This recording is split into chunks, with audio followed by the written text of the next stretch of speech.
ব্যক্তি স্বাধীনতার জন্যই ৭১ এসেছে, ব্যক্তি স্বাধীনতার জন্যই আমরা এই ৯০-এর গণ অভ্যুত্থান আসছে, ব্যক্তি স্বাধীনতার জন্যই ২৪-এর গণ আন্দোলন। এই বিষয়টা অ্যাকচুয়ালি আমি ভালো চোখে দেখি না, কারণ অনেক ক্ষতি হয়। আমার সাথেও হয়েছে, অনেক জায়গায় আগুনও লেগে যায় ফানুসের কারণে। তো আমি জিনিসটা ভালো চোখে একদমই দেখি না, আমি সাপোর্টও করি না। ফানুস ছোটোবেলায় মানে ফানুস উড়াইছিলাম, তো এক জায়গা বলতে গেলে আগুনই লেগে যাইতে নিয়েছিল, বাট ওটা পরে কন্ট্রোলে আনছিলাম আর কি, এরকম। আমার মনে হয় এগুলো বিক্রি বন্ধ করে দেওয়া উচিত, এগুলো মানে না করা উচিত, বা এরকম শাস্তি রাখা উচিত, তাহলে মানুষ একটু ভয় পাবে যে না, এগুলো করলে এরকম শাস্তি হইতে পারে। আমি এরকম মনে করি যে কিছু পানিশমেন্ট রাখা উচিত বা বিক্রি বন্ধ করে দেওয়া উচিত এরকম।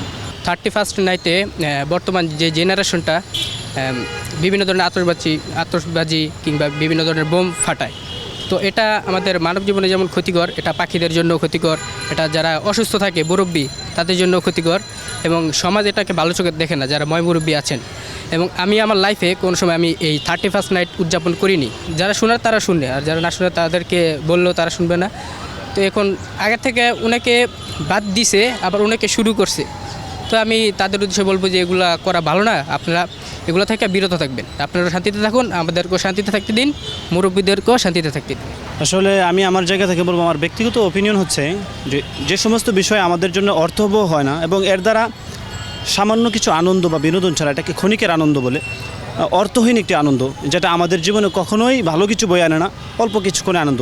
বরঞ্চ এর দ্বারা আমি দেখতে পারতেছি আমাদের সমাজে অনেক জায়গায় বড় বড় দুর্ঘটনা ঘটতেছে, আতশবাদীর মাধ্যমে আগুন লাগতেছে, শিশু বাচ্চাদের অনেকেরই নাকি এরকম মৃত্যু হয়েছে, বিভিন্ন নিউজ পেপারে আমরা দেখছি।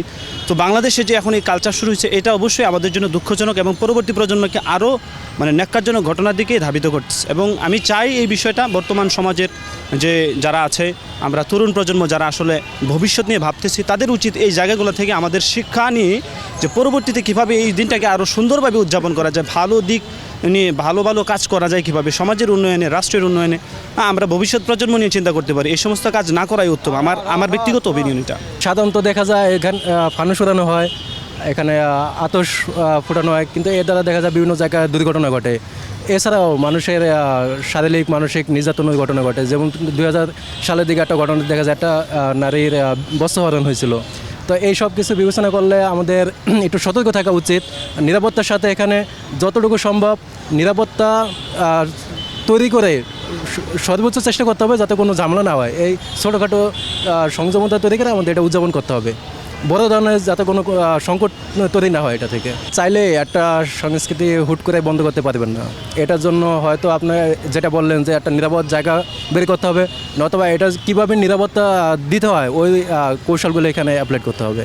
তো পুরোপুরি বাদ দেওয়া সম্ভব না আমি মনে করি।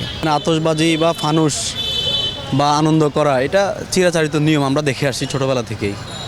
তো এটা ব্যক্তিগতভাবে আমি যদিও না করি বা আমার যদিও অপছন্দ, কিন্তু কারো ব্যক্তি স্বাধীনতা আমি হস্তক্ষেপ করতে রাজি না। আর হলো কারণ ফানুস বিষয়টা হলো অগ্নিকাণ্ডের ঘটনা আমরা আগেও অতীতেও দেখেছি। তো যেটা ডেস্ট্রয়েড বা ক্ষতিকারক, সেটা থেকে আমাদের বিরত থাকা উচিত।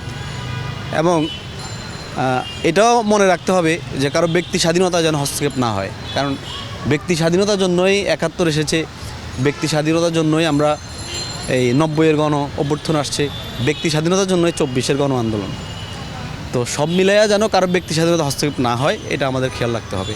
ইসরায়েল অথবা আপনি সিরিয়া দেখেন, এই সারা পৃথিবীতে হাজার হাজার মানুষ মারা যাচ্ছে, মানুষকে মেরে ফেলছে, কেউ কোনো কথা বলে না। আতশবাজি নিয়ে পাখি ক্ষতিগ্রস্ত হচ্ছে, এটা নিয়ে অনেকে চিন্তিত, দেখে আমাদের ভালো লাগছে। এখন আমাদের দেশের যে পরিস্থিতি, প্রেক্ষাপট আপনার হলো চারদিকে যে অবস্থা, কোনো সিস্টেম কোয়ালিটি, কোনো প্রতিবন্ধকতাই নেই, কোনো নিয়ম মাফিক যে দেশ চলছে তার কোনো সীমাবদ্ধতা নেই। এমন এক পজিশনে আমরা আছি, এত বিশৃঙ্খলা, তারপরেও হলো আপনারা যে আতশবাজি নিয়ে চিন্তিত, সেটার জন্য আমিও খুশি হলাম।